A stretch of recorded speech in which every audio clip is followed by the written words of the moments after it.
সারবাহী একটি জাহাজ থেকে পরপর 7 জনের মৃতদেহ উদ্ধার করল নৌ পুলিশ।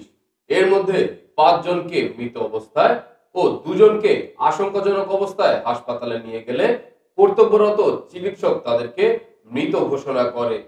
এর বাইরে গুরুতর আহত অবস্থায় একজনকে হাসপাতালে ভর্তি করা হয়। সোমবার বেলা 3টার দিকে নৌ পুলিশ এই লাশগুলোকে উদ্ধার করেন।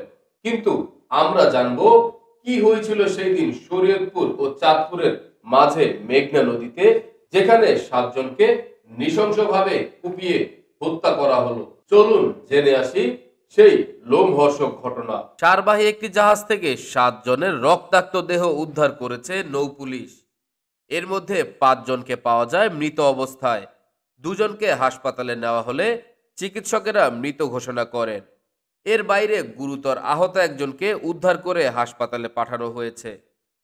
সোমবার বেলা 3টার দিকে নৌ পুলিশ লাশগুলো উদ্ধার করে। কিন্তু কি হয়েছিল সেদিন চাঁদপুর ও শরীয়তপুরের মধ্য দিয়ে তা জানা যায়নি এখনো। একটি নির্জন এলাকায় লাইটার জাহাজ পরিচালনাকারী সংস্থা বাংলাদেশ ওয়াটার ট্রান্সপোর্ট সেল জানায়, 19 ডিসেম্বর আল বাখিরা নামের জাহাজটি ইউরিয়া সার পরিবহনের জন্য বরাদ্দ দেওয়া হয়। জাহাজটির পূর্ণ পরিবহন ঠিকাদার আর মেসার্স হামেদিয়া এন্টারপ্রাইজ বরাদ্দ পাওয়ার পর জাহাজটিতে 21 ডিসেম্বর চট্টগ্রামের কর্ণফুলী নদীর কাফকো জেটি থেকে 770 টন ইউরিয়া সার বোঝাই করা হয়। রোববার ভোরে জাহাজটির সার নিয়ে সিরাজগঞ্জের বাঘাবাড়ির উদ্দেশ্যে রওনা হয়। এই সার ছিল বাংলাদেশ কেমিক্যাল ইন্ডাস্ট্রিজ কর্পোরেশনের।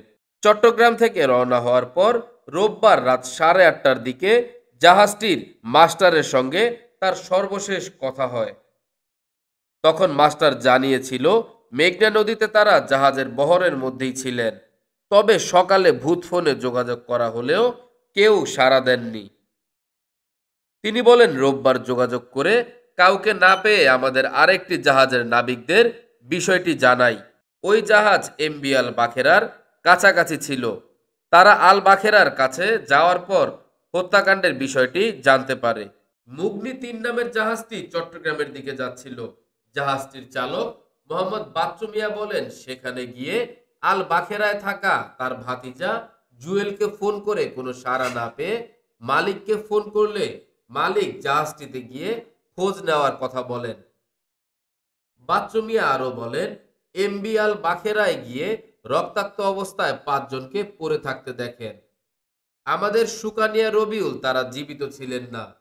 তিনি বলেন, 5 জনের বাইরে গুরুতর আহত অবস্থায় 3 জন জাহাজে পড়েছিলেন। তারা তখন 999-এ ফোন দেয়। এরপর নৌ পুলিশ ঘটনাস্থলে যায়।